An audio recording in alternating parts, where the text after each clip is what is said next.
सन 1627 में शिवनेरी के दुर्ग में एक शूरवीर का जन्म हुआ। उनका नाम था शिवाजी।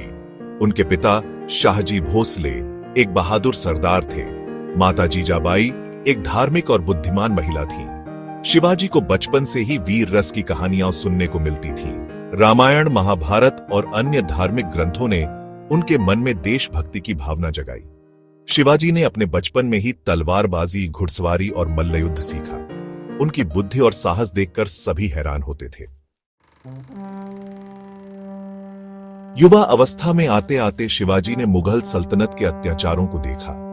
उनका दिल हिंदुस्तान को स्वतंत्र देखने को तरसता था। सन 1645 में मात्र 18 वर्ष की आयु में शिवाजी ने तोरणा किले पर कब्जा कर लिया। यह उनकी वीरता और रणनीति का पहला उदाहरण था।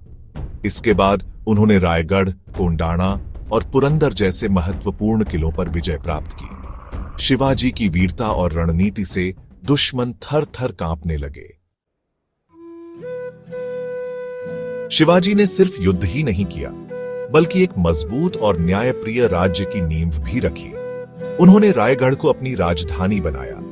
सन 1674 में शिवाजी का भव्य राज्याभिषेक हुआ। वे छत्रपति शिवाजी महाराज कहलाए। उन्होंने अपनी प्रजा के लिए न्याय और समृद्धि सुनिश्चित की। शिवाजी ने एक शक्तिशाली नौसेना का भी निर्माण किया। उनके नेतृत्व में मराठा नौसेना ने समुद्र में भी अपनी धाक जमाई।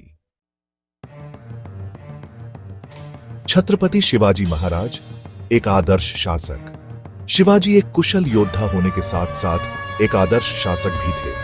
उन्होंने किसानों का ख्याल रखा और कर व्यवस्था में सुधार किए। वे सभी धर्मों का सम्मान करते थे।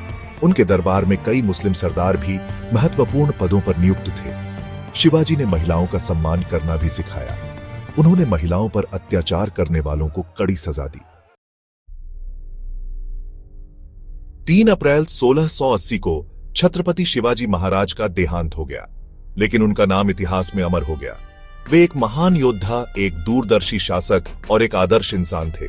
उनके जीवन से हमें साहस, देशभक्ति और न्याय का पाठ मिलता है।